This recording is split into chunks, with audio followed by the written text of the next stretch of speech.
अक्सर आपने सुना होगा आजकल माहौल चल रहा है टीआरपी टीआरपी टीआरपी, ये चैनल नंबर 1 आ गया, वो चैनल नंबर 2 आ गया, टीआरपी के कारण ये हो गया, टीआरपी के कारण वो हो गया, टीआरपी की वजह से चैनल ये करते हैं, टीआरपी की वजह से चैनल वो करते हैं। इस पूरी कहानी पे हम जाएं कि टीआरपी क्या है, कैसे होती है, उसको कैसे नियंत्रित किया जाता है, उसका कैसे फ़र्क पड़ता है, उसका तरीका क्या है, उसका प्रोसेस क्या है। उससे पहले हम आपको ये तस्वीर दिखाना चाहेंगे। ये तस्वीर है जिसमें एक आदमी है, वो एक गधे पे बैठा हुआ है और उस गधे को संचालित करने के लिए, चलाने के लिए वो आगे गाजर जो है वो उसके मुंह के आगे लटकाए हुए है। गधा उस गाजर को देखकर उस व्यक्ति के मनचाहे स्थान पर जाता है, वो जहाँ ले जाना चाहे वो उसको ले जा सकता है। और जरा टेढ़ा मेढ़ा होता है तो दूसरे हाथ में आप देख रहे होंगे इस आदमी के, इस तस्वीर में एक जो है वो डंडा है, जिस नुकीला डंडा, जिससे वो उसको पीछे से प्रताड़ित करता है, वो स्टिक है जिससे उसको वो प्रताड़ित करता है और उसको अपने रास्ते पर ले जाने की कोशिश करता है। इस तस्वीर में ये जो आगे गाजर आप लटकी हुई देख रहे हैं, ये टीआरपी है और इसी टीआरपी के जरिए चैनलों को नियंत्रित करने का काम किया जाता है। ये वो डंडा है। आप कहेंगे कैसे, इस पर मैं बाद में आऊँगा, लेकिन पहले आपको बताता हूँ कि टीआरपी की प्रक्रिया क्या होती है। पीपल मीटर होता है। पीपल मीटर एक सेट टॉप बॉक्स जैसा एक डब्बा होता है जो हर व्यक्ति के घर में, उस व्यक्ति के घर में जो टीआरपी का सैंपल होता है, जिसके घर से टीआरपी की सैंपलिंग की जाती है, उसके घर में रख दिया जाता है। मसलन जो टीआरपी क्या डाटा लेने वाली एजेंसी, वो आपके घर में एक डब्बा लगा जाएगी।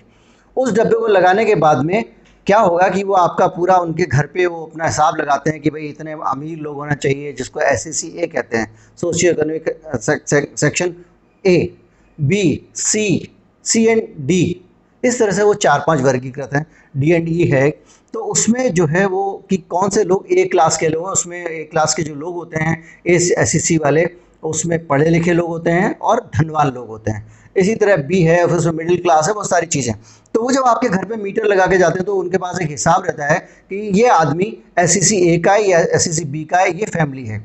यहाँ तो फैमिली का हिसाब हो गया, यहाँ तक तो समझ में आता है, आप पता कर सकते हैं वहाँ पर बैठ के। उसके बाद आता है एज सेगमेंट। अक्सर देखते होंगे टीआरपी का जो डाटा आता है, जो SMS आते हैं टीआरपी के, या जो खबरों में जिक्र होता है उसमें लिखा होता है कि ये इस टीआरपी में 15+ एज सेगमेंट में इतना डाटा आया, 18+ में इतना आया, 22+ में इतना आया। तो ये एक जो प्रक्रिया है जानने की, ये थोड़ी सी टेढ़ी प्रक्रिया है। ये टेढ़ी प्रक्रिया ऐसे कि जब आपके घर वो सेट टॉप बॉक्स लगा जाएंगे तो वो चाहेंगे कि आप, जब आपके घर पे गिरधारी लाल जी जो 40 साल के हैं वो देख रहे हैं, तो वो अपना बटन पहले दबाएं और बताएं कि वो कौन व्यक्ति टीवी को देख रहा है, उसके आधार पर भी टीआरपी रजिस्टर होगी। उसके बाद कोई बच्चा अगर टीवी देख रहा है 8 साल का, तो उसको भी अपना 8 साल वाला बटन दबा के ही वो टीवी चलाना चाहिए, ताकि उनको पता चले कि 8 साल के बच्चे ने क्या देखा। एक बुजुर्ग व्यक्ति अगर टीवी देख रहे हैं तो उनको पहले अपना बटन दबाना चाहिए। तो ये जो चीज़ है, ये आम तौर पे आप जो लोगों के घर में सेट टॉप बॉक्स लगाते हैं, और जैसा कि टैम का दावा है कि वो इसके लिए लोगों को कुछ नहीं देते हैं, तो ऐसी कंडीशन में टैम का दावा है, इसलिए कह रहा हूँ क्योंकि ये जो सारी जानकारियाँ, ये टैम जो डाटा इकट्ठा करने का काम आज भी बार्क के लिए भी टैम ही कर रहा है। ये लोगों को शायद गलतफहमी होगी, लेकिन कि अब एजेंसी बदल चुकी है, मैं आगे की कहानी में बताऊँगा क्या मामला है। तो कुल मिला के जो एक एजेंसी है वो आपके घर आपको पेमेंट नहीं करती है, ऐसा उनका कहना है। फ्री में आप अपनी सेवाएं प्रोवाइड करते हैं। तो भाई किसको सरदर्द है कि घर में जितने लोग टीवी देखेंगे बार बार जो है वो अपना बटन दबाएंगे। ये भी तो हो सकता है कि गुप्ता जी ने अपना बटन दबाया हो, जो कि 40 साल के हैं, उनके 22 साल के बच्चे को भी तारक मेहता का उल्टा चश्मा देखने को अच्छा लग रहा हो और वो भी उसको देख रहा हो। आप कैसे तय करेंगे वो किस सेगमेंट का है? इसका कोई उत्तर इन सैम्पलिंग एजेंसीज के पास नहीं है, पूरी दुनिया में नहीं है। इसके अलावा जो है वो इनके जो और भी सेगमेंट होता है, उसमें ये इस तरह से पता करते हैं कि 1 मिलियन पर सिटीज़ में क्या मामला है, 10 मिलियन पर सिटीज़ में क्या है, छोटे शहरों में क्या है, वहाँ कितने लोग देख रहे हैं, ये सारी चीज़ें। तो कुल मिला के जो इसकी टीआरपी का जो डाटा इकट्ठा किया जाता है, उसका मैंने बताया कि जो बेसिक प्रमाइस है, जिसके बेसिस पे ये टीआरपी का डाटा इकट्ठा करते हैं, जो आधार है वो ही गड़बड़ है।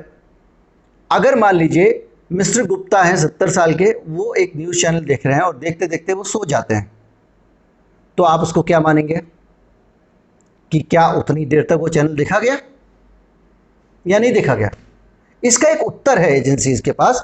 इनका कहना यह है कि जो डेटा है उस पर हम नज़र रखते हैं, और जो ऐसा एबनॉर्मल डेटा आता है उसको हम अपने सिस्टम में, जब हम हिसाब लगाते हैं तो हम अपने सिस्टम से निकाल देते हैं, उस डाटा को हम काउंट नहीं करते।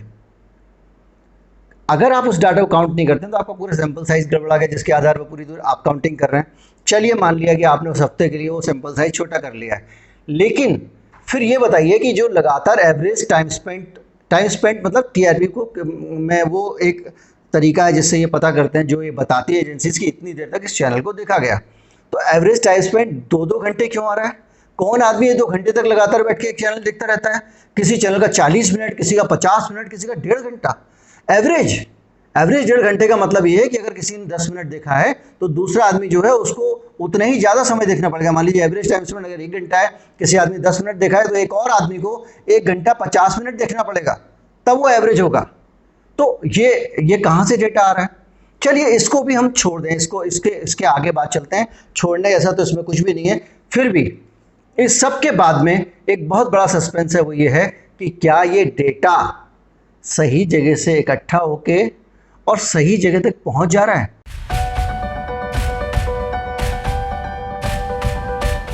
क्योंकि कोई ट्रांसपेरेंसी नहीं है। पूरी दुनिया में कोई नहीं जानता कि वो जो आपके सेट टॉप बॉक्स से जानकारी ले जाई गई है, जो बारकोड यहाँ से स्कैन हो जाते हैं और वो चले जाते हैं। पहले वो मैनुअली घर घर जाके इकट्ठा करता था आदमी। तो पहले तो ये कि जो डब्बे के अंदर आपके जो जानकारी ली जा रही है और वो जो आदमी लेके जा रहा है वो बहुत ईमानदार है, और क्या पूरे जो एजेंसी है बार्क, उसका जो डाटा कलेक्शन सिस्टम है उसमें सारे के सारे लोग उतने ईमानदार हैं? वो जाके किसी चैनल वाले को नहीं बोलेंगे कि भाई साहब देखिए ऐसा ऐसा है, मैं वहाँ डब्बा लेने जाता हूँ, फला जगह डब्बा लगा हुआ है, उस आदमी के घर के आसपास थोड़ा सा ध्यान दे दो, वो आपका चैनल ज़्यादा देखने लगेगा। ज़्यादातर चैनलों के अंदर उनके पास एक डेटा होता है कि टीआरपी के बॉक्स किन किन इलाकों में लगे होंगे। ये डेटा कहाँ से आता है? डिस्ट्रीब्यूशन चैनल्स के पास से आता है। ज़्यादातर लोग, जब हम भी चैनल में रहे हैं, जब आप प्लानिंग करते हैं कि अपने किसी शो की, तो आप सोचते हैं कि भाई रोहिणी में ज़्यादा लोग देखते हैं चैनल, तो कुछ 2 शो कर दिया जाए उस इलाके में ताकि वहाँ के लोग देखें तो हमारी टीआरपी आ जाए। ये सारे चैनल करते हैं। तो ये जब इतना पता लग सकता है कि किस इलाके में टीआरपी के बॉक्सेस लगे हुए हैं, तो ये भी पता लग सकता है कि किस घर पे हैं। और जब ये पता लग सकता है तो कुछ भी घोटाला हो सकता है। हालांकि कंपनी का कहना है कि हमारा सुपर सीक्रेट ऑपरेशन है। भाई एक ये ऑपरेशन अगर आपका इतना सुपर सीक्रेट है, एक घर में नहीं लगा हुआ है। आपका जो बॉक्स है, जो टेम का जो सबसे आखिरी डाटा हमारे पास अवेलेबल है, उसके हिसाब से 22,000 घरों में हिंदुस्तान भर में आपने लगाए हुए हैं। अगर 22,000 घरों में से 4 घर से भी अगर ये इन्फॉर्मेशन लीक हो जाती है तो आपका टीआरपी का पूरा ये जो कार्यक्रम है वो आपका धराशायी हो जाता है। इस सब को साथ लेके भी ये जो विद्या है, इस पे दुनिया में मोनोपोली है। एक कंपनी है जिसका नाम है टेम, TAM, और उस कंपनी के 2 पार्टनर हैं, जो एक नीलसन है और दूसरा है कैंटर। तो जो कैंटर रिसर्च है वो इतनी घमंडी कंपनी है कि जब यूपीए के समय में ये तय हुआ कि भाई हमको जो है ये इंटरनेशनल एजेंसियां जो टीआरपी रेटिंग करती हैं, इनके भरोसे ना रह के हिंदुस्तान में ज़्यादा बड़े सैंपल साइज के साथ अपना इंडिपेंडेंट सर्वे करना चाहिए, तो उस कंपनी के मालिक ने कहा कि मालिक का जो ऑपरेशन हेड था उसने कहा यू इंडियंस कांट वेट, और हम आपको नहीं देंगे। ट्राई ने कहा कि नहीं भाई, इंटरनेट हमारा सिस्टम अपना अंदरूनी होना चाहिए, हम विदेशी कंपनियों से क्यों रेटिंग कराएं। लेकिन आखिर में हुआ ये कि सरकार बदली, मोदी जी की सरकार आई, और 2017 में दोबारा से बार्क तो बना, लेकिन जो डाटा कलेक्शन, डब्बा कलेक्शन का काम, वो डाटा ला के देना, उसको इकट्ठा करने का काम उसी टाइम ने किया।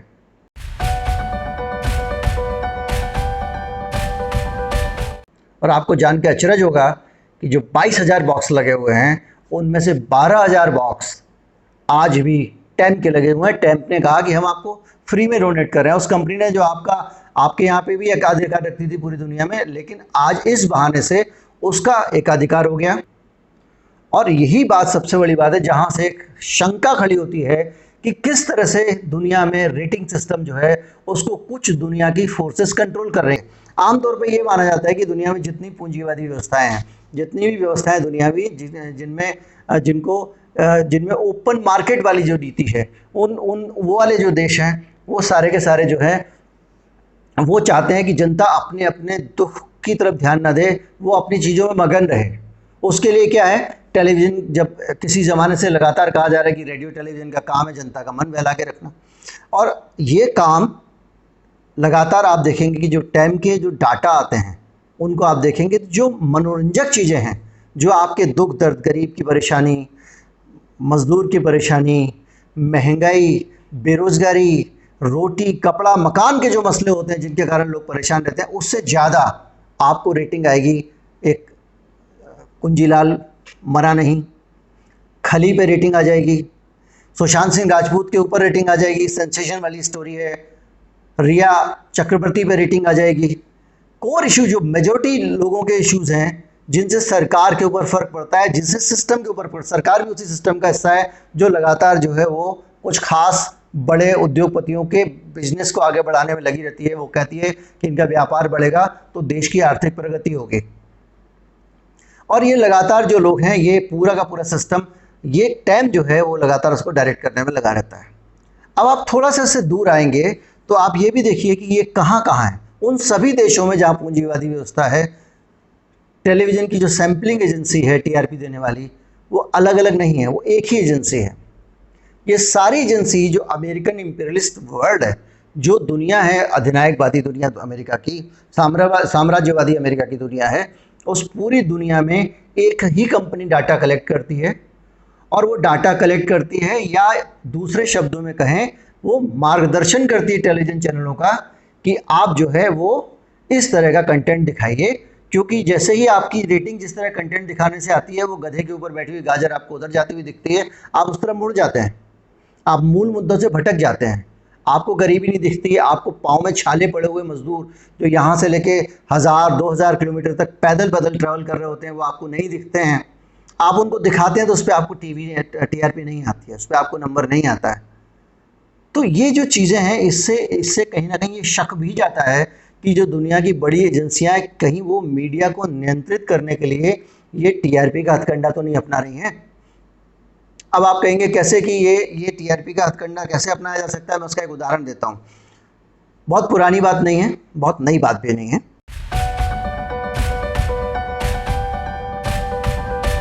एनडीटीवी ने न्यूयॉर्क की अदालत में एक मुकदमा किया और उसमें कहा कि जो टाइम कंपनी है इसका डाटा भरोसे के काबिल नहीं है, हमारे दर्शक ज़्यादा हैं और ये हमारे दर्शक कम दिखाते हैं। तो उन्होंने उस बात को साबित करने के लिए कोर्ट में कुछ स्टिंग ऑपरेशन दिए, जिसमें कर्मचारी जो टाइम के थे वो आके एनडीटीवी को बोल रहे थे कि आप जो है वो हमको पैसे दो तो हम आपको की रेटिंग बढ़ा देंगे। उसने मना कर दिया।